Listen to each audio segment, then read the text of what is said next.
Josito Perez today on DOOP by the river. The Philadelphia Union claimed their stake yet again down in Audi Field. It's our house in the middle of D.C. We're also going to look ahead at Portland. A big matchup against Portland, man. You already know what comes to my mind when I think of Portland. So don't you dare go anywhere because you do not want to miss this episode of DOOP by the river. Let's get this started, guys. And done!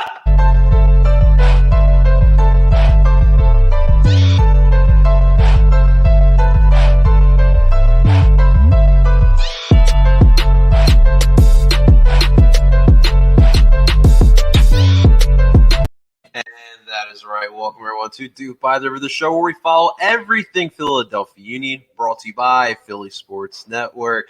Welcome, everyone. Welcome. Thank you if you're coming from YouTube, Twitter, Twitch, or TikTok. Seriously, thank you so much. Welcome to another episode of DOOP by the River. Of course, I am joined by my man, Mr. Justin Bald United Marketing Private. Justin, what's going on, man? How you doing? It's a holiday week. We got some Union to talk about. We got some USMNT to talk about. We got a lot of things to talk about. Yeah, so, man, I'm ready for some Brewers and some Union this weekend, man. Exactly. So let's get down to that deep dive of soccer. Soccer, I love it. I'm here for it, man. It's always a pleasure doing it with you. We're going to have Tim coming on a little later, and then we also have a special guest to preview the Portland match. We have Kyle Pinnell over who covers the Portland Timbers out there, so we'll have him break it all down for us. Justin and I, we were together for the DC United match. We were at the Larimer. Big shout to our girl Morgan who graduated. We were at her graduation party. Her parents, absolutely great human beings. Her mom was the sweetest person ever. Shouts to Mama Morgs. It was a good amount of people. We had, obviously, Justin and I were there. Christian Polanco of the Cooligans was there with Nutmeg. Yes, I almost stole Nutmeg. My girl had to talk me out of it because Nutmeg was so freaking cute. But it was great seeing those guys out there. Hey, I don't blame you. I think I missed like part of the second half between talking to Christian and Nutmeg being as adorable. Yeah, no, I could have stolen Nutmeg too.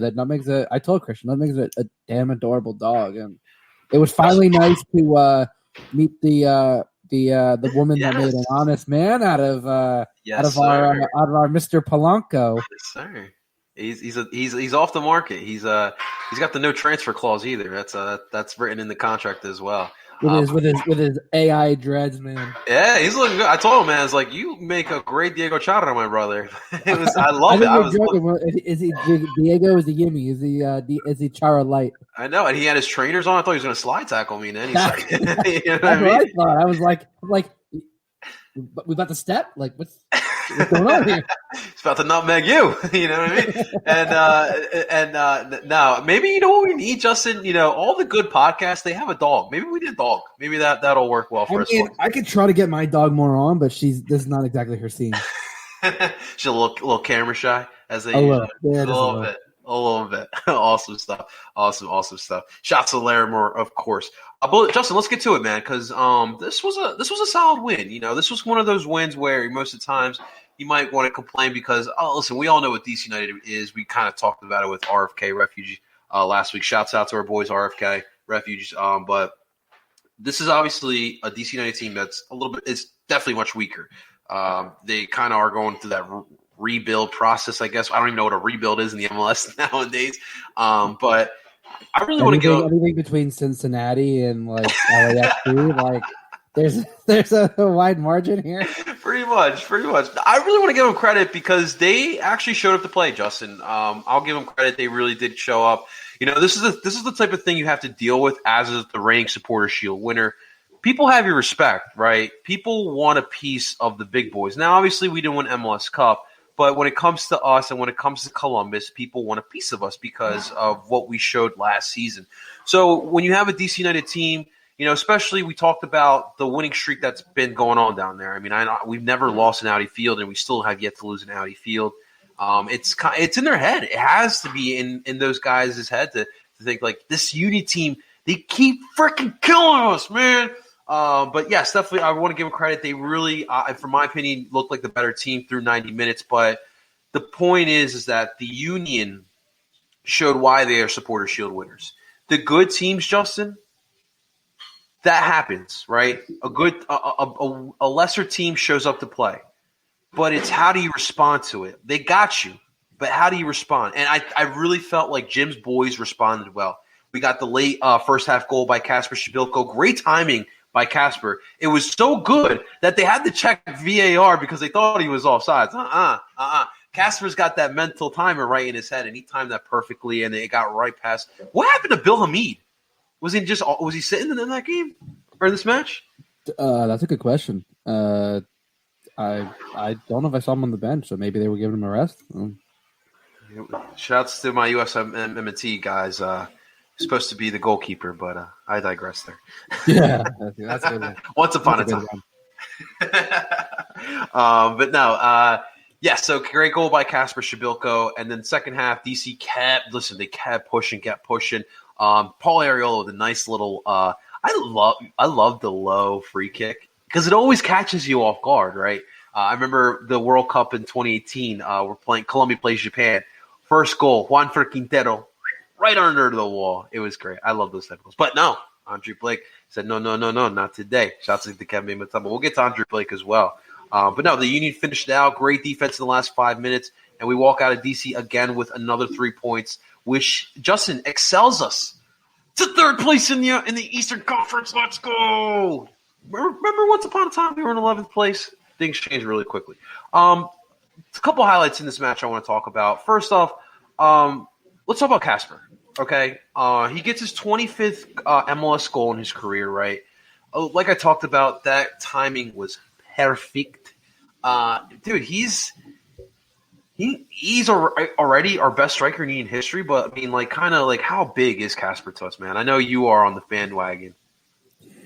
Hey, I emphasized it again and again that statistically, and our buddy Paul Catrino.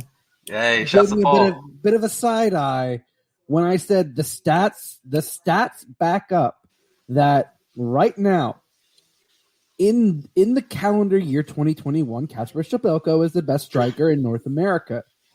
Like, at least for the MLS right now, including other competitions, Kasper is by far one of the best strikers. And you know what it is? I think he's got an incredibly high soccer IQ.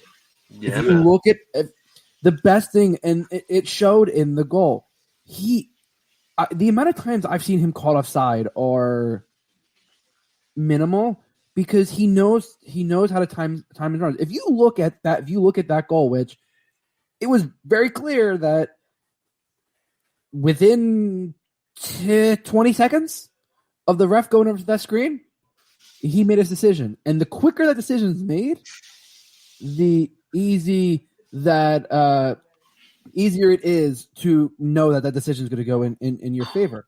And you know what? You look at that timing. First ball, great ball by Jamiro. I mean, the weight on that pass was pretty good. That's 2 weeks in a row with beautiful assists. Exactly. And then, you know what? The whistle wasn't blown. The flag wasn't raised. You play until the whistle blows. As soon as the ball went in the net, flag up, whistle blows, and they do that. And the refs are done, expected to do that now because they want to see if it go to VAR. And you know what? Either way, Kasper, there were a few chances for him. At least, nothing as obviously as concrete as that, but he gets himself in the right positions. And I think that's why Jim saw him, if they had needed him, to play at the 10, because out of the three main strikers that you're playing, he's the guy that, if you don't have Gazdag, he's a guy that you're going to be playing at the 10. If you need to. If for some reason you absolutely need him to play at the 10, he's got to be like playing D. Well, that's the thing. He's got that he's got, for a striker, he's got pretty good distribution. He's got great hold up play. He knows how to drop deep, and not every striker wants to do that. So I think people don't seem to understand how important Kasper is, and I think that it just goes to show that my man gets no respect, is what it is. My man gets no respect whatsoever. Right. And I think it was very clear how important he was in this game, because obviously he scores the only goal. Yeah, man, you're right. He's definitely turning my head around. As we welcome my man Tim Lovingood. Tim, first off, welcome back home. Welcome back home, you're well. Hey, what's going on, man? Your thoughts on Casper's performance there, Tim? I mean, as Justin rightly says, every time I bring up Casper Shabilko, he's the best striker in CONCACAF, and I don't know if he said that already. Oh, I did. I said it multiple times. I said it multiple times on Sunday too. But yeah, he's the best striker in CONCACAF right now. Obviously, he's now shown that he will start scoring goals in MLS play and not just ECL play. I believe Justin was sort of talking about the run and the way that he played until the whistle, because there was no whistle, even if he thought it was offside. It was a perfectly timed run. Jamiro with another peach of a pass, which he seems like he's getting into those positions again. And I know Gazdag's here, but Jamiro's playing really well in those, advanced areas. So if you can keep that going either as a 10 or an 8, and then you play Gazdag somewhere else, it opens more options for Jim. But yeah, Casper getting the goal, 1-0 win. Probably should have scored more than one goal against DC, but that's okay. You get the win. A win's a win. Jim Curtin even said that in his post-game press conference. No, I'm hyped up to be here, by the way. Just got back from a first aid CPR training where nice. Those are fun, let me tell you. Didn't get to eat a lot of food, and I had a lot of coffee, so I'm ready to go. Tim is wired. All right. This is the caffeine version of DOOP by the River, ladies and gentlemen, as I have my matcha tea. So we're caffeinated here. Say caffeine. Get vaxxed and get caffed, ladies and gentlemen. Yeah, vaxxed and caffed. That's our spin-off series. That is the motto. Well, speaking of stopping things, right? Andre Blake, hello, literally a brick wall. I can't repeat the chant we heard Adam sing like 10 times on Sunday, but no, holy crap, what a brick wall he was, man. And because of his performance, the 7 saves, he was awarded again the All-11 for the week in the MLS. We love those kudos. We definitely love those kudos.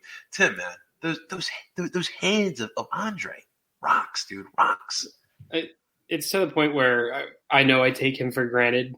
Like I was even saying as I was watching the game this past weekend, on any shot attempt, whether it's a free kick, a ball played into the box, or a literal shot, wherever it may be, if Andre isn't reacting on screen when I'm watching him, or in person, if I'm watching him, if he's not moving for where the ball is moving to, I know the ball's not going anywhere near the net. Like, it's just to the point where he's such a he has such good reflexes, I'm trying to say, and he's acrobatic enough to the point where if the ball's even legitimately, going to a corner or somewhere that a lot of other goalkeepers might not move for, he's going to jump for it. And most times he gets there. And we've seen those acrobatic saves where, kind of looks like what does Liam say? A salmon leaping out of water.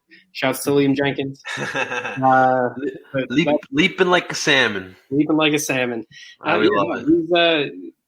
He's, goalkeeper of the year so far, in my opinion. I know Matt Turner has played well as well, and there's a lot of hype for him in New England, and they're in first place, so in the East, I get it.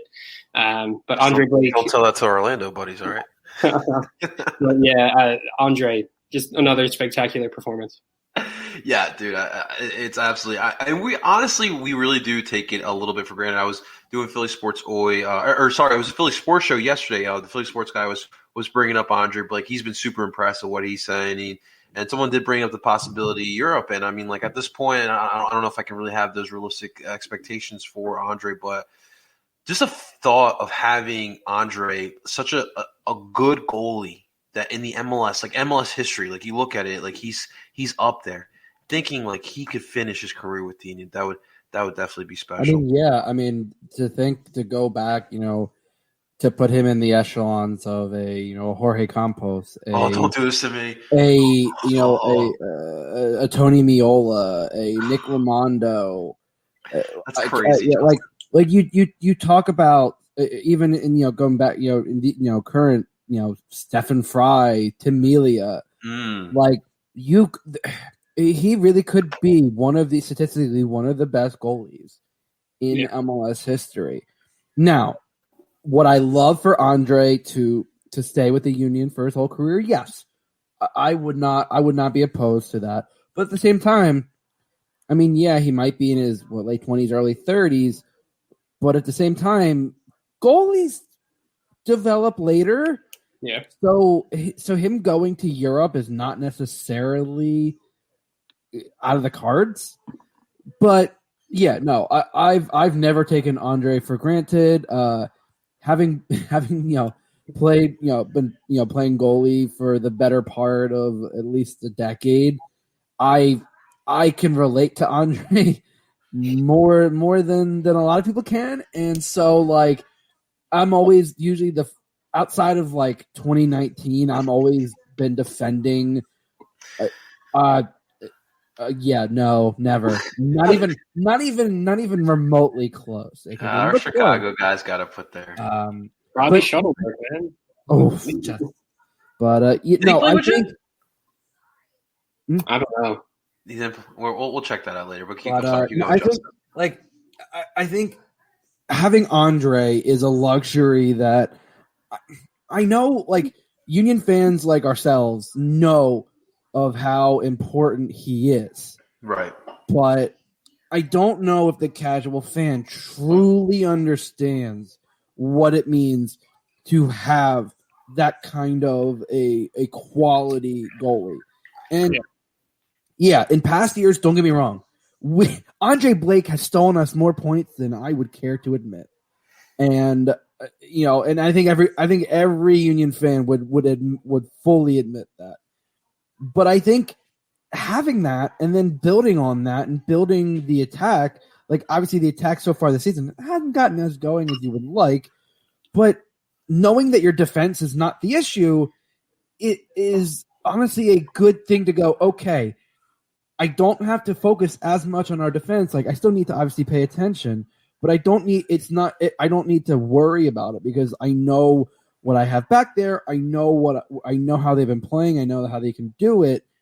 It's then looking at, okay, well, because Andre is very vocal in the back. You hear him, and as a goalie, being vocal is very important because you have to be able to communicate with your center backs, with your defense, especially in terms of playing the ball out of the back, in terms of just get everything settled and who's covering where. And there's a lot of things that go into how a goalie sets up their defense. Right. And I think Andre, having been the marshal in the back there for going on, 8 seasons now? Mm-hmm. I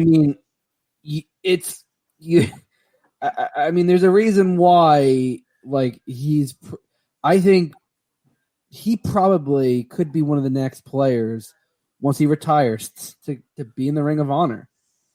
Like, I really don't. I think that is not out of the question by any stretch of the imagination. It's Ali, then it's Andre. That's Ali, then it's Andre. Quick question Ian has for us. Nashville match got moved up. I know it was moved up a couple days. I don't know specifically why. It was supposed to be the 5th, and it got moved up to the 3rd, I think. Is that in July? Yeah. Okay. So I don't know specifically why, but I don't know. I'd have to check the Union's schedule or Nashville schedule to see about game congestion, but I didn't catch that. I saw that the game moved, but I'm not sure the reason. Interesting. And Ian also says we're too dependent on Andre Blake. I think it was more so that game. Like I've seen it. Yes, I've seen matches where we just Andre's like all standing on his head essentially. But I haven't seen it. This was the only match I really saw that. Maybe the Columbus match too. There's been a few games where he's bailed the Union out more. If it was a lesser goalkeeper, less athletic goalkeeper, probably the Union are losing by multiple goals in a few games where they're a little bit closer. I would think. This is facts. That's how important he is.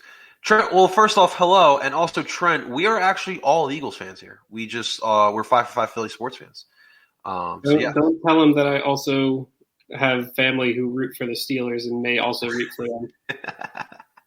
I like my Eagles, though. I need my Eagles to do well. It's the only way Philly runs when the Eagles do well. So. Of course, absolutely. We love our teams, man. We love our teams. Even if you need a scorer, you should. No, stop trying to pawn Elliot Collier on us. He does this every week. No one wants him. No one wants him. Yes, sir, Trent. Sixers winning it all. I appreciate that. Union don't like that. Spend that money. Kind of. I think the Gazdag, Montero. Well, I also do think the last few years are. I also do think that fans would rather us spend the money that we spend in the youth academy on some big players. But here's the thing with that. If fans want the Union to spend money, the Union could look like FC Cincinnati, who is spending almost the most amount of money in the league. Yeah, how's Brenner going? I mean, you have one win. They spent so much on their attack, and they didn't address their defense in anything, whether it be the super draft picks, which they took from the Union. They took the super draft picks from the Union, didn't draft a center back, but then they went out and had to get a center back on loan and buy a center back who's overpriced, maybe 35 years old, Jeff Cameron, right? So if the Union want to spend that money, they might not look the same. Absolutely. That's hilarious. That is absolutely.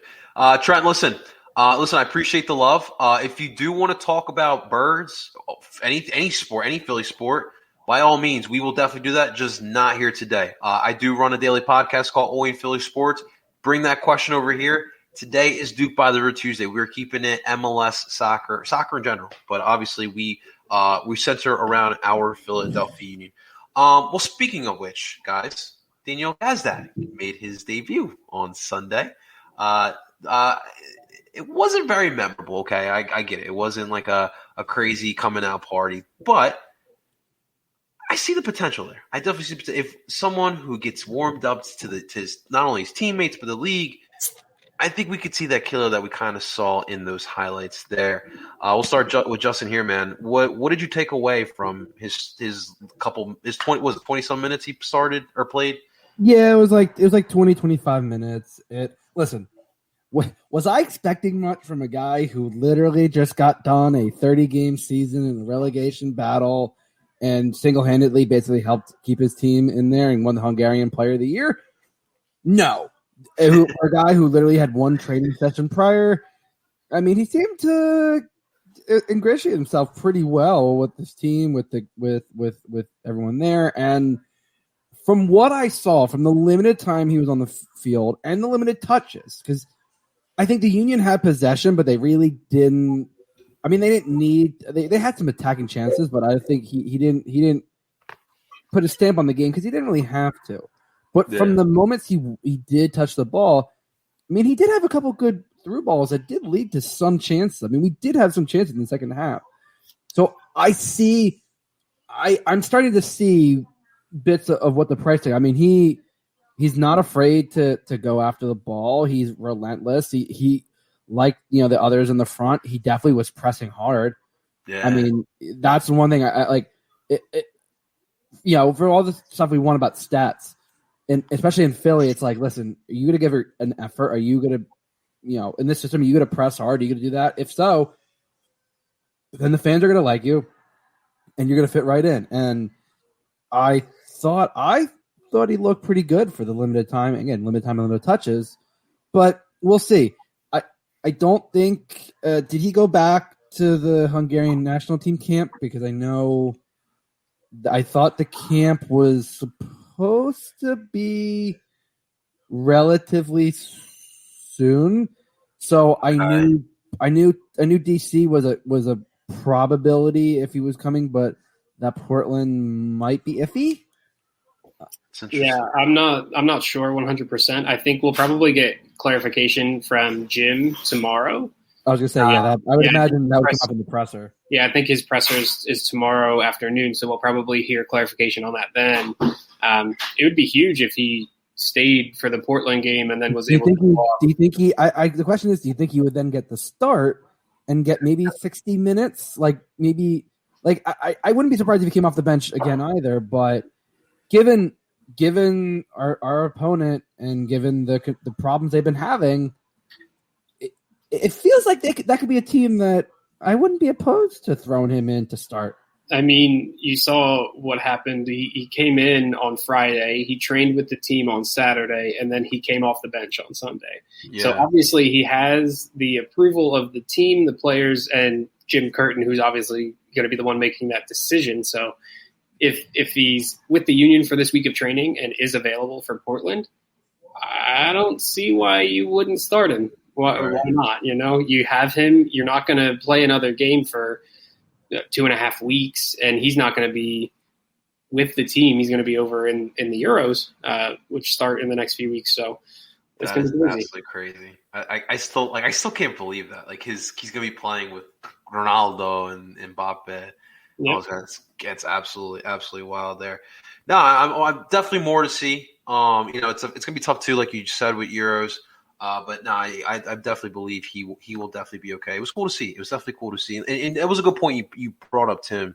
The guy literally came in Friday and practice or trained, and then he's going out for 20 minutes on Sunday. That's pretty impressive. Like we don't usually see that with Union players unless they're that freaking good. So very, very good there. Very good there. Guys, this midfield is pretty deep. Speaking of Gazdag, like you talk about the depth and the rotation now. You got Gazdag, you got Leon Flack, you got Jamiro Montero, you got Jose Brujo Martinez. Let's not forget about Anthony Fontana, our captain Alejandro Bedoya. Paxton Aronson hasn't even seen a single minute in MLS play. Guys, this midfield, holy crap! Justin, man, what do you make of it? I mean, it's a gaggle of riches. Like I think, like you really like. I know Jim talks about that he doesn't trust some of his younger players, but at this point, like, do you wonder if eventually you will have to play them at some point, but like you have so many options, so many potential combinations. It's almost embarrassing with the amount of players that you have, and it's like you say, oh, we don't really have striker depth, but we have all these midfielders that really could be a false nine. So like we kind of do. Like it's wild to think because like it's like okay, yeah, you have guys that aren't exactly guys that aren't experienced, but you have that relentless stamina, that pace, that energy, and I mean for the Union system, that's kind of exactly what you need. Right. So I think it's crazy to think that we have all this talent, some of which hasn't even seen the field, and it's like we're not even scratching the surface of the unlimited possibilities of combinations for that midfield. It's absolutely crazy. As I'm watching the Phillies, I'm so sorry. Crazy stuff going on there, man. Tim, though, like, what do you make of like the depth that we finally have with this midfield, man? It's deeper than I've ever seen. Yeah, you could say the Union are too deep at each position in the diamond, which, like you said, you couldn't say in years past. Even last year, we saw when El Brujo wasn't available, Union struggled a bit. I know they tried to throw Jack Elliott in that position, which he was all right. He's comfortable there, but you don't want to play him. Now you have Leon Flock, who you just slide right in there, and he's perfectly comfortable. We might have to see that more often. I believe El Brujo was included in the Venezuelan Copa America side, and then we'll see what happens with the Copa America. I know it's a touchy subject right now with it. Maybe not even being played in South America. It might have to be moved to the States. So we'll have to see what that looks like. But if El Brujo does, get that call up, props to him, and Leon will come in and do the work like we saw when Brujo was suspended. But then when you go across the rest of the diamond, you have players that can fill multiple roles. We talked about Gazdag. He's probably the true number 10 who's going to start there, but he can also play, as we said, a striker or even the shuttler position if he needed to, if it called for it. Because we saw even a little bit in his first action there. He will press back. He will try to win the ball when you're on defense. So, huge props there. Anthony Fontana, we're going to see what happens with him. He keeps getting some minutes here and there, and unless he's, the hot player at the minute, it seems like he's more of a super sub role. Man. We'll have to see with that. But yeah, there's so many different midfielders, and then we haven't even talked about the homegrowns. Jack McGlynn came in, started matches, and was comfortable on that left side of the shuttler midfield position. He started 2 games, and you're like, oh, this kid looks like he's been playing here for a while, and he's 17. That's wild. Crazy. And we talked about Paxton Aronson. Jim Curtin said his stock was rising. He didn't make the 18 for DC, but he's going to have his time. And when he comes on, whatever role it's going to be, he's going to give his all, like we saw when Brendan came on. So right, it's possibilities are endless. Like Justin said, there's so many different combinations you can now throw out there to surprise opponents. or when your depth is called upon now, you are too deep at each position. If someone goes down with injury or there's a call-up, either way, you are solid. And, it's really going to be how the Union continue to be a top team in the East, is if their diamond midfield performs the way they have, whether it's grinding out results or starting to score more goals from midfield. I think that's going to be the next step if the Union really want to push for first place again. Knock on wood, maybe even push for a shield. I know Seattle's way ahead of everyone else, but this is my optimistic and overly caffeinated thinking. If they want to push for that, you got to see more. You got to see more goals from the midfield, which is what Gazdag brings. So it kind of all keeps looping around, and that's, I think, what Jim Curtin wants, and lots of options now for him. Yeah, and what's crazy too, I mean, we know, like, in this system, the 4-4-2 diamond, like, how important that midfield is, like, how compact it is, but they do cover a lot of freaking ground, all four of those guys. And the thing is that a lot of these players are like Swiss Army knives. Like, Leon playing two different positions. Jamiro can play every position in the midfield, which is crazy. And same with Ali could play. But I mean, we haven't really seen him. You don't want to see him as a 10. He's played there a few times. I know. I know that. But he was, when we did the 4-2-3-1. He was a CDM.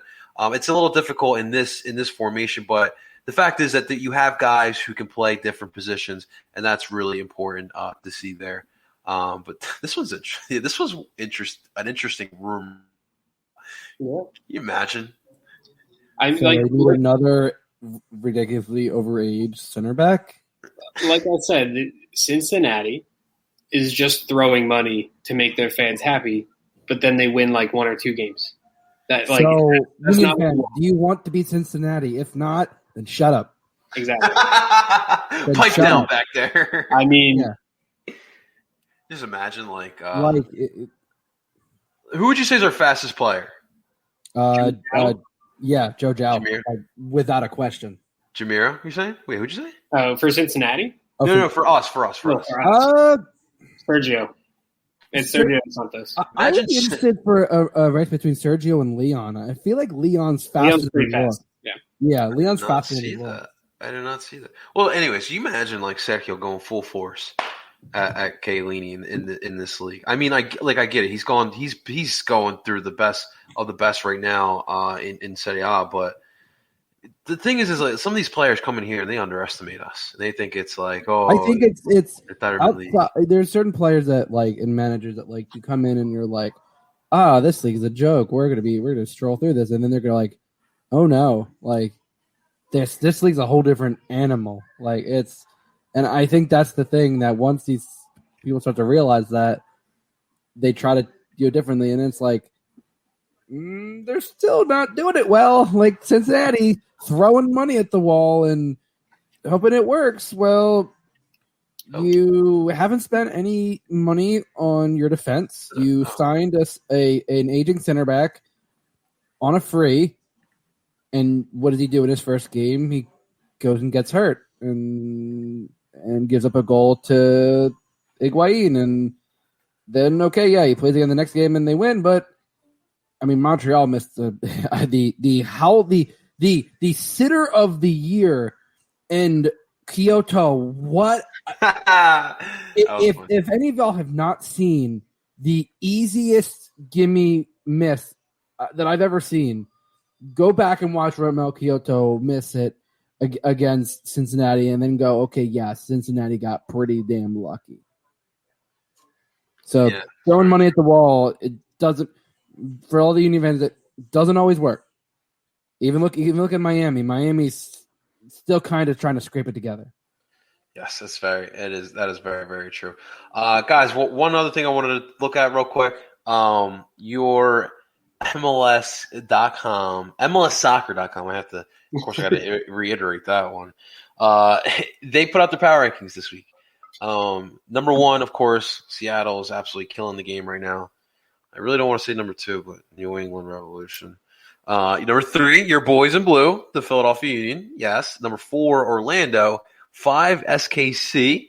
6 are this weekend's opponent, Portland Timbers. 7, NYCFC, rising up in the rankings there. 8 LAFC, 9 LA Galaxy, and number 10, those Nashville soccer club guys. They're playing some soccer down there in Nashville. They're actually doing pretty solid there.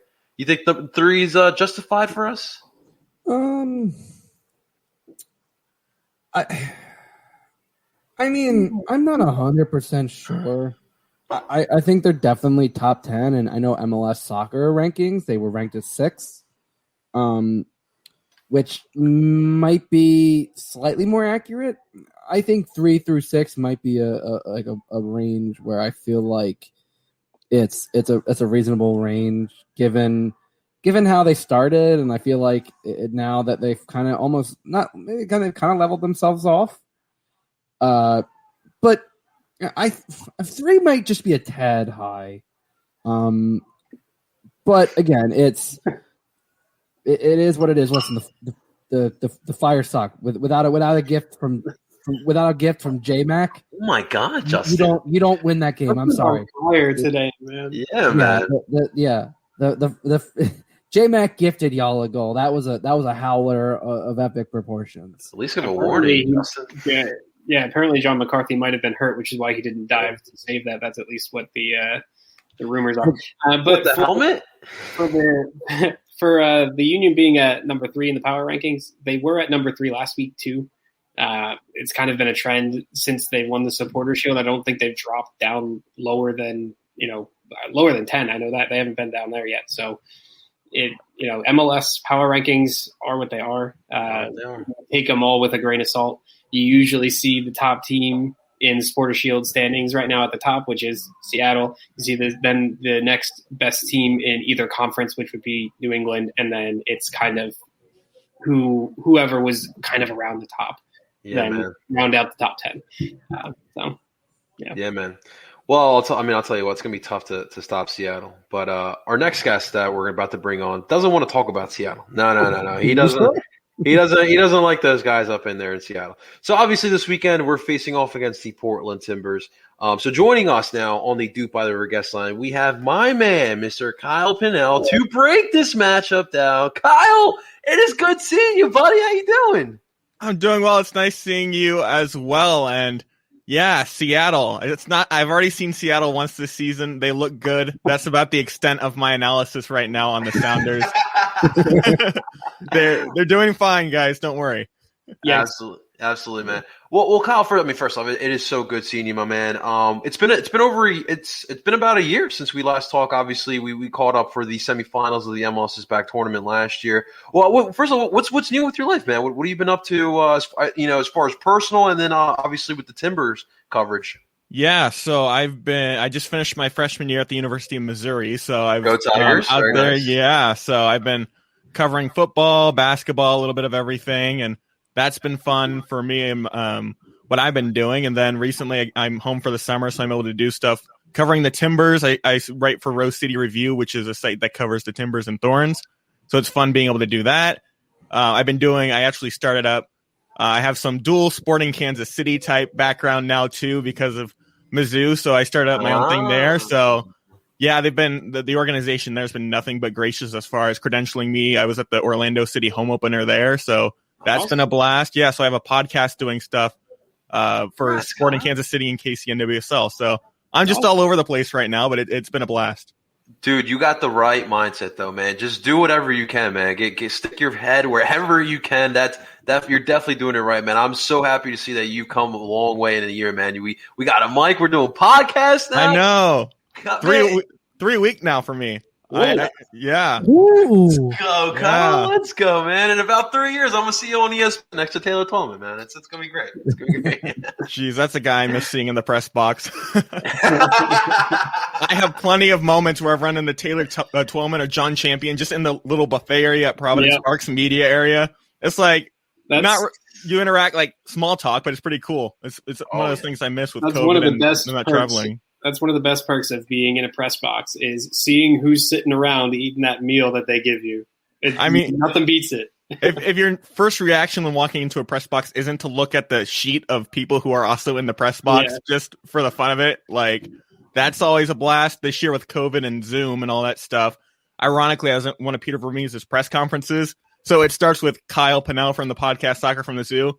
Next question is Paul Tenorio, the Athletic. So it's like, So okay. surreal. And they can't, yeah. So it's one of those things, but it's always awesome. I You love know, it. you know what I find funny about that is like we get starstruck by people like that. Like I even still like Sunday we saw Christian Polanco from Cooligans. I still get like, oh my God, it's Christian Polanco. But then like you look, other sports fans, other people look at it and they're like, who the hell are these people? And we're like, are you kidding me? It's Taylor Twellman. Are you what? You don't know who that is? What are we doing? Right? Like, Oh, I think I remember that from seeing it on Sports Center. I think it was like after a drawing of crayons or something. I forgot even what it was. No. One of the top 10 moments on Sports Center, that's for sure.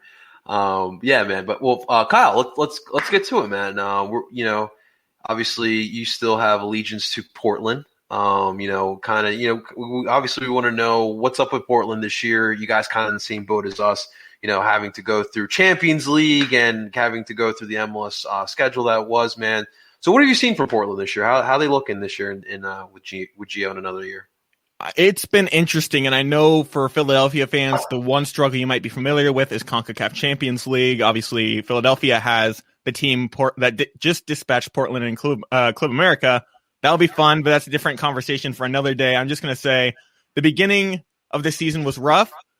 They beat Houston in the home opener, but that was the only 3 points they took from their first 4 games, and it's just been injuries mounting by the week, and that's the big story in Portland. From a 1,000-foot view, you look at Steve Clark real quick. Yeah, you look at Steve Clark in the first game going down. You lose Andy Polo a week ago, and that was it was bad. I was at a friend's house watching that game, and I saw that tackle, and I didn't even have to look. I'm just like. I'm like, oh my God! I go, that's a red card. My buddy goes, no. I'm like, dude, that's a red. Straight card. red. Yeah. I'm like, that's the easiest red card you're ever gonna give in your refereeing career. I was like, oh my God! And then I was like, then we saw the injury list for Portland. And we're like, that's almost a starting 11. Like it's now 10 names long. If anything hasn't changed, insane. But yeah, kind of you go off of that. You see Diego Chara. He had a hamstring thing against Seattle. Same thing with Larry Samabiala. He will be out against Philadelphia. Chara is probably a game-time decision. We'll know more when we talk to Gio. You look at some of the other names on there. Blanco, I'm most likely going to guess he's going to sit out of this one. Because at this point, recovering from an ACL, and I can see the argument, if you can get him 3 more weeks at this point of it's Philadelphia, and so it's kind of weird with the Eastern-Western Conference thing and as far as points go. But that's another 3 weeks. You look at the international break coming up, and I think that's an argument, but I could also see him playing. So I wouldn't call him out set in stone, but like if it were me, I said a few weeks back, talking to some other people about Portland, like if they're not going to play him for at least 15 minutes against either San Jose or Los Angeles in the past 2 games or try and get him back in, I don't see the benefit of having him play in the Philadelphia game, then sit out another 3 weeks and then play. Yeah. I say recover, get as many players back for Sporting Kansas City on the 19th, but that's been the injury situation at least. Has he been training? Because I know he had a setback, which was why Philly felt unlikely, and they would wait for the kind of 2 or 3 week break coming up. It was weird because I think he recovered. There was a point where Merritt Paulson, who's always on Twitter, as you guys probably know, he tweeted like they were getting on the plane to Dallas for the FC Dallas game before going to Mexico City. And some fan made some random comment, just a generic Twitter. Oh, when will we see Blanco? And Paulson's like, well, we hope to see him in Dallas or something like that. He kind of alluded to seeing him soon. And of course he has no say over any of that, but it was an interesting interaction, to say the least. But yeah. And recently he's been listed, I think after the Club America game with a thigh strain or something like that, muscle injury. So it did change as far as its designation on the injury report. So there was a setback there. So Blanco's the biggest piece that will be exciting to see when he comes back. If you're Portland, I also think Nias Goda is also out. He played a role in the MLS's back tournament last year. Trying to think, this injury list is way too long. Jeremy Abobasi came back, and that's been huge. He hasn't scored yet, but he's looked good. He's a player probably worth talking about. I remember him from the MLS back tournament too. Yeah, Jeremy Abobasi? Yeah, man.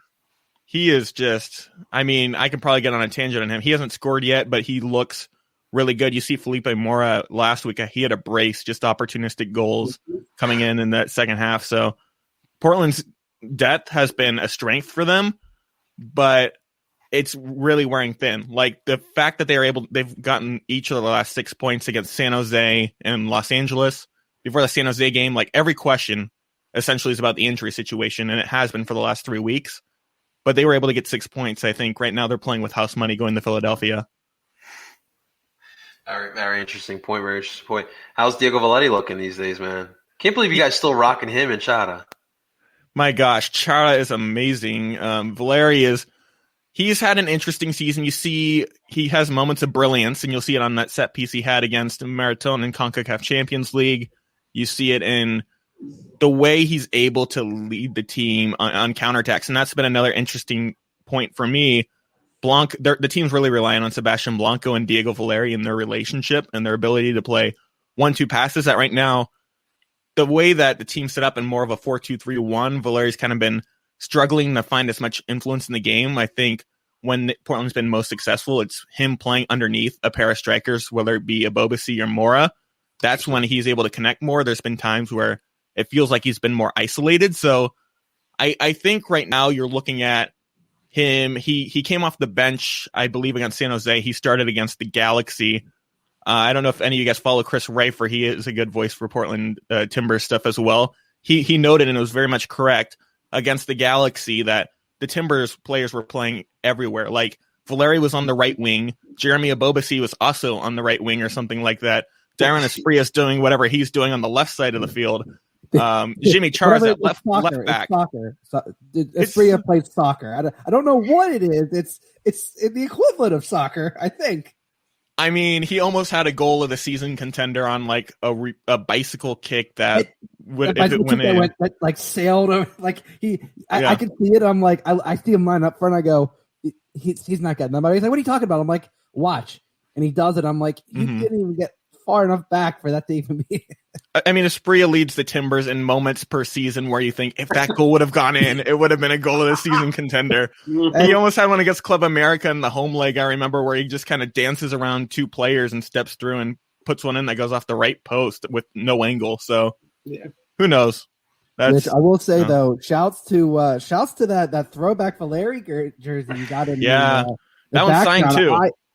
I dig that. I dig that. Yeah. No, that was a gift before I even started covering Portland. It is pretty cool. So definitely a favorite for me in the background there. Just don't tell Diego about it. Okay, I'm just kidding. Oh, no. Ever since covering the team, now it's been a bummer not being able to go in the locker rooms, but I've gotten used to it. But the first few times, it's like surreal. You're like, okay, so just gonna talk to him and all of that stuff in the locker room, like a few feet away from him. Can't wait till we get back there. My first locker room experience was a few years back covering the Philadelphia Union, going in a game they had just drawn against Montreal Impact when Didier Drogba was on the team, and walking into the Montreal away locker room to go interview Drogba. Like, what? What are you doing? Yeah. That surreal moments for sure. That's what you get in MLS, right? It is. I love it. It's I miss that. I don't even know when we're going to get that back. Hopefully soon. I don't know what they're doing in Philadelphia about that, but I know some markets have media going to trainings again. Portland, not even close to that. So it's just saying, what's the capacity? Because I know for the game against Portland Sunday, it's 75%, and then we go full right after the break on the 23rd. I think Portland's almost there as well. And I just today, a few hours ago, I think Multnomah County, which is the county where Providence Park is now at low risk. So I think the numbers there are good. I know that in his press conference, Gio Savarese started off by talking about like having more fans and something like, I think he let it slip or something like that. Because then when I asked him I was like, one, how's Abobasi doing? Because it looked like he got injured against San Jose. And I'm like, was it did you just mean playing at home in front of fans, or do you mean more fans? He was like, oh no, I think to the best of my knowledge, paraphrasing here, of course, that there will be more fans certainly soon and hopefully near 100% capacity. So I did some digging on that. It was normal for this last weekend, but then there is something there. So after the game against, who was it, Los Angeles, Merritt Paulson, again, direct source here, tweeted that they are the next game, he did say the next game protocols will be very different. That's 3 weeks against Sporting Kansas City. So I think, and the Blazers, for reference, they're having a playoff game tomorrow. 2 days from now, Thursday, whatever day that is of the week. And they're going to get to 8,000 fans, 50% indoor capacity. So I think we could see close to 75%, 100% against Sporting Kansas City. But for right now, you're looking at about 15%. That match is going to be tough for you, man. You're going to be conflicted. Oh, my gosh. No, I'm looking forward to seeing. I mean, I can't even see some of the PR people who I've made good relationships with in Kansas City or Portland. So, but it'll be fun. I'm looking forward to that game a lot. So that'll be fun. Absolutely. Of course, ladies and gentlemen, we have brought in our another PSNer, our Zach Larbasso. Zach, what's going on, man? How you doing tonight? Hey, how's it going? No, not too bad, man. We have Kyle. So Kyle here is part of. He is the Portland contingency here. He covers the Portland Timbers for Rose City, right? Rose City Soccer. Rose City Review, yeah. Rose City Review. That's right. So yeah, we're picking his brain, man. You got anything you want to know about Portland, Zach? That we have Kyle on here?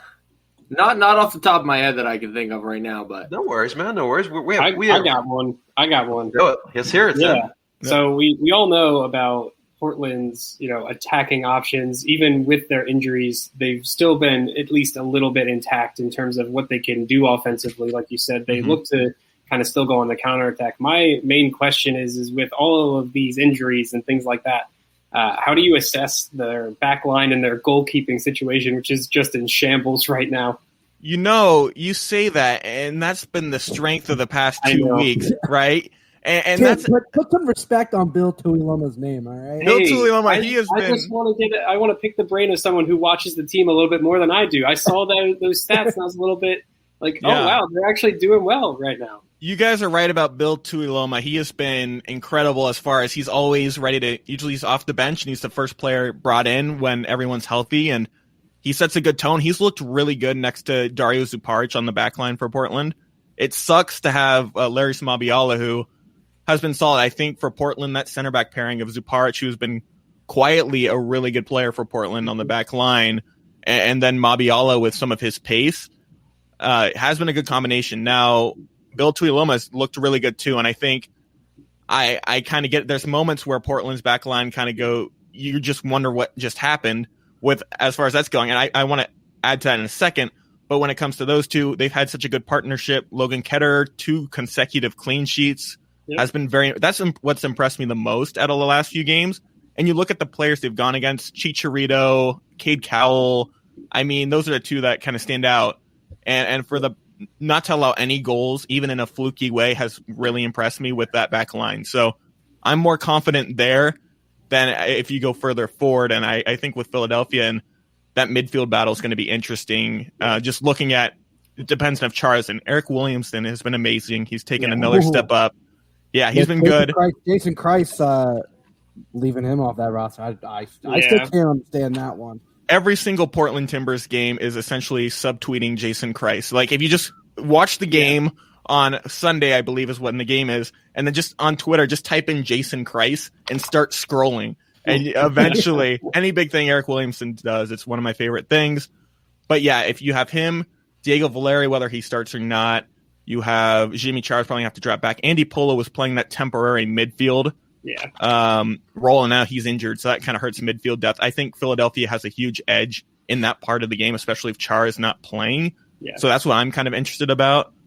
But outside of that, and I don't know if we had time to discuss the outside backs, and that's probably the biggest weakness. So I don't know if you want to go there right now, or that will be an interesting battle, I think, between the two teams, because I mean, with the Union, you've got 2 outside backs that can and will bomb it up the wings with those 1-2 combinations, and I think it, depending on if Diego Chara is healthy and available, I think he's gonna be all over whoever is at the 10, which we've talked about. There is a multitude of options.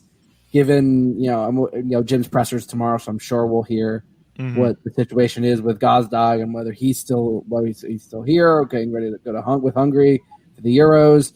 But I think that the outside back matchup and the ability of if Chara isn't there, will the Union be able to get, because the Union love those stretch passes. The stretch passes with either Sergio or Corey, making those diagonal runs. And depending on the center back combination, I mean, you guys have a lot of tall center backs. And I wouldn't say center backs necessarily with any real speed. So I'm curious as to if you're concerned about your back line getting stretched, because that is one thing. The Union have not scored a lot this season, but they get a lot of good chances in the in terms of getting that behind the defense and then cutting it back. And I think Portland's defense can get a little stretched at times. Well, here's how Philadelphia can easily pick apart the Timbers on Sunday. If they like to play those diagonal passes to open up spaces in those wing areas, all they have to do is just continue pinging balls from the midfield to the right wing. Do it again and again and again and again, and stuff will happen. And the problem has been, and that's what I was talking about with the outside backs, Claudio Bravo has been an interesting. He's been, if you gauge Timbers fans right now, he's the player. He's conceded 3 penalties of his own. I think he's conceded almost all of the penalties the Timbers have conceded. Multiple handballs. He's been good in attack, and I'll give him that. And I just think he has a lot of individual moments where the spotlight's on him, and he's made some questionable decisions that have resulted in penalty kicks. He's been beaten time and time again down the flank. Now, he provides a lot in attack, and I don't want to completely be unfair to him, but if you're looking at one area, and you see it in the past few weeks, Los Angeles, San Jose, who else was there? Every single team, Seattle, has been going down that right side, every single one. And and that's how you get, or they've been finding space, because he will either go too forward and there'll be the space in behind him, or if the one-on-one defending isn't the best. Now, if you contrast that to the other outside back situation for Portland with Jose Carlos Van Rinken, he's been very solid. He's looked really good in his role. So I think it's going to be a lot harder for Philadelphia to go down the left wing than the right wing. So I would assume that Curtin the tactical setup there will be looking to attack Bravo as much as possible. So Bravo really is kind of like your. I'm gonna bring it back to to the Premier League a little bit. Your Sergio Aurier, someone who kind of is in the game, and you go, "Why are you in here?" And then commits a penalty and goes, "Why are you in here?" Well, he just got called up to like the under-23 Argentinian side for the upcoming international stuff. He's a young player, and he's shown enough flashes of good things, but also he's a young player, and like, as opposed to Jose Carlos Van Rinken, who has more experience going down and what he's been able to do, Bravo there will be a bunch of those moments. And ironically, bring up Aurier. I remember, I think a few months ago, he posted a picture of himself in a Timbers jersey on Instagram. Just one of those random things I remember seeing. But yeah, Bravo's probably the point where if they can attack his side of the field, then you kind of get those slower center backs and Tuiloma and Zuparge to kind of overexert, try and cover his ground too much, and you find space. I think that's probably the number one way Philadelphia can attack Portland this weekend. I still think that's all depending on if Chara is out. Chara is in. That is true. I mean, I think we saw last year. The man is an artist at waiting until like the 85th minute to accumulate that foul and then get the yellow card. And it's like, how did it take this long to get him a card? Well, don't worry. There will still be a Chara on the field one way or another. There is still one healthy Chara on the Timbers. And yeah, that's the benefit. One of them's on the field, so one of them will still make Philly's life a living hell. Well, I'm not gonna lie, I don't mind that. Yeah.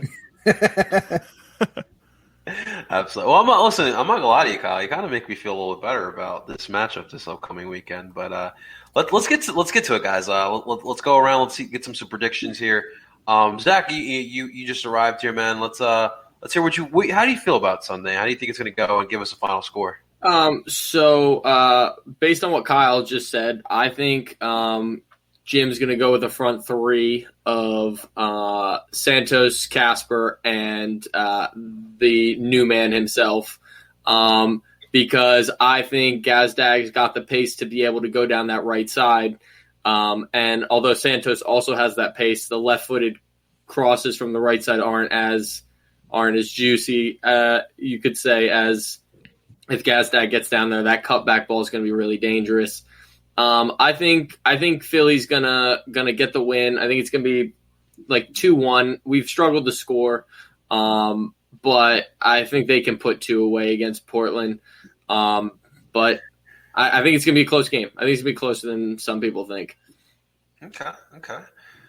Justin, what about you, man? Yeah, I'm thinking something similar. We discussed it earlier. I'm not sure how that the lineup's going to look out in terms of the front three. I mean, your midfield is going to stay the same. Your back line, obviously, on like there's certain parts of the lineup you go, it's not changing. It's not changing at all. Now, if from Jim's presser, if Gazdag is still in the country, I think there's a chance he gets a start. Yeah. At least for 60 minutes, I'll say. I think as a warm up for the Euros. If not, I think Jamiro's in there. I think that's no problem. And your front two. I think my money would be on Sergio and Casper, but I know the last game we did start with, I believe it was Casper and Corey, which either way, if it is Sergio, I think the good thing, even with having Bedoya and Bizo on that right side, is Sergio's been making this crossfield runs, and that's why I said that as it is, that you can stretch that back line. Sergio's been making, he starts on the left, but he's been cutting in, so I think he'll definitely make the Portland defense sweat a little. But yeah, I think Zach's right. I think 2-1 seems like a reasonable score line.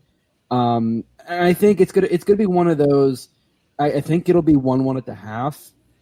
And if Gazdag is not starting, I think he comes on around the 55th or 60th minute, and he helps create that goal. I think it's going to be a tight contest. I mean, whenever you have Diego Valeri, that man makes me. He's one of the few players in this league since he's been here that has always made me worry, because no matter if you give him any time and space, he's going to try to find that pass. Yeah. Now with Portland, it's if he passes that to Darren Asprilla, that moment that looks like it's going to make it, but it's not. Like it's all it takes is that moment of brilliance from him, and I think you're going to have Leon. I think Leon is going to try to be all over him, and I think Leon's been doing a great job of helping to shut players down. I mean, the guy has ridiculous energy. He's been a massive steal since coming over from St. Pauli. I've said signing of the season without question. In the MLS. I think that might be a little bit of a stretch even for us here. But I think that is going to be the matchup that I'm going to be most looking for, is who's going to be covering Diego Valeri, because I think I have no problem with Kai or Olivier covering Bobasi, depending on which side he comes on. I know Savarese likes to kind of mix that attacking front up, so I think I'm not worried about that. It's whoever they're going to be putting on Valeri, and if Chara starts, if he plays, which we'll see as the week goes on, I think I wouldn't be surprised if Gazdag started, because I think he can handle a bit more of the physicality. But yeah, it's going to be a real close game. I'm definitely looking forward to 75% capacity. It's going to be nice. If anyone's going down to the tailgate, I know it's going to be hopping. I know I'm going to be down there pretty early. But it'll be a good game. And it'll be definitely a good game right before the holiday break. Yes, sir. And I think 2-1. It's going to be a real close game, but I think the Union just pull it out. Oof, just pull it out. Tim Loviku, give it to me. So my writer's brain has been looking for a narrative in this type of match, and I think that the Union and Portland come out and it's kind of testy in the first 45 minutes. You get some moments of brilliance from both sides, but no goals are scored, and it comes all down to the last 45 minutes. I see the Union having Daniel Gazdag available. I think he comes off the bench because he did just play a full season over in Hungary. So I don't want him to play more than, maybe 30 minutes. So I think he comes in later in the match. But I think he's kind of a difference maker here. I see him assisting one of the goals. I see Sergio Santos either. I can't decide if I want him to start or come off the bench. Either way, I see him scoring the first goal for the Union. I then see Portland getting a goal back, and it is a moment of brilliance from Asprilla. He finally gets a goal. It could be MLS goal of the year in Chester, but it's for Portland. I see it happening, but I don't see the game ending 1-1. I see Kasper Shabilko finding a way to net the game-winning goal because that's sort of what he does right now. He just finds a way. He finds the right run, right timing, and Gazdag assists on that one too. So 2 assists for Gazdag in the last 30 minutes of the match, and Union win 2-1. 2-1. Shabilko. I think you nearly broke Kyle. Couldn't contain his laughter from that goal of the year from Darren. Goal of the year, Darren Asprilla in losing effort. There you go, Kyle. If you want to help fund your sophomore year at college, put money on that. No, that's the number one. You guys know that's the number one rule for MLS. Never bet on MLS because you get stupidity. The one time you bet on it, Asprilla, or you don't bet on it, Asprilla is going to do something completely stupid.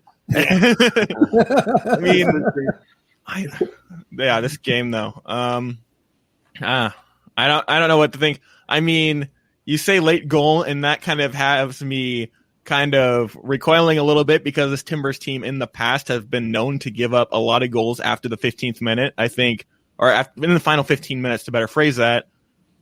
The last few seasons where I think they've led the league in that statistic. And they've looked better this year, and it hasn't been terrible. But that's still, looking at recent seasons, kind of causes me to cringe. I think, I'm probably going to pick more of a homer pick here. I'm going to try and talk myself into the way I could at least see the Timbers winning, because I'm not going to lie, a few weeks ago, I said getting 4 points from the 3-game stretch of San Jose, Los Angeles, and Philadelphia would be considered a win in my book. They already have 6 points, so again, that's kind of where I was going for with house money.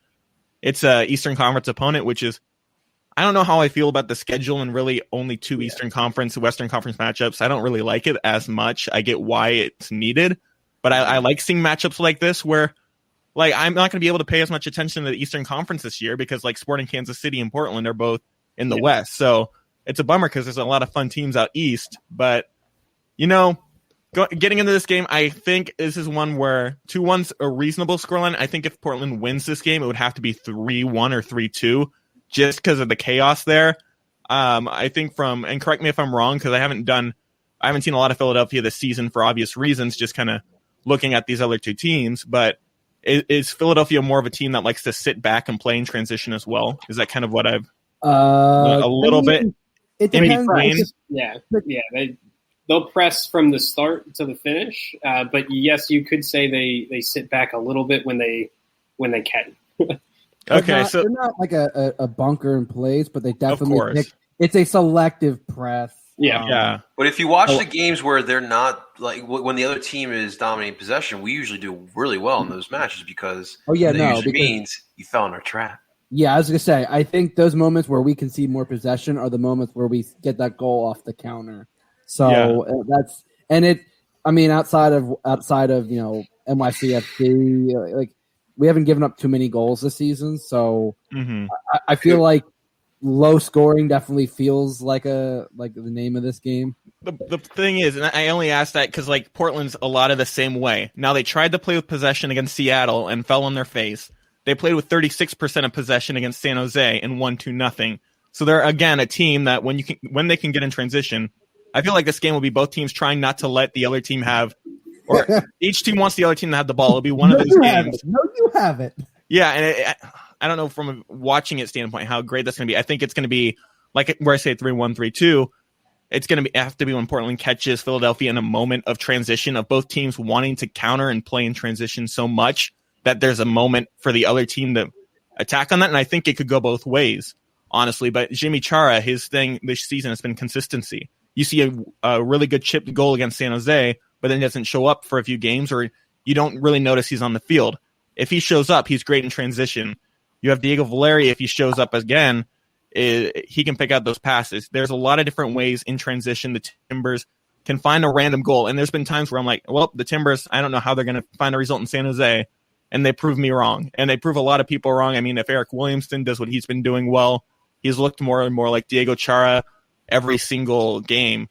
He's the X factor, I think, that as opposite to Claudio Bravo, that Philadelphia fans should be watching as far as just his ability to influence the game.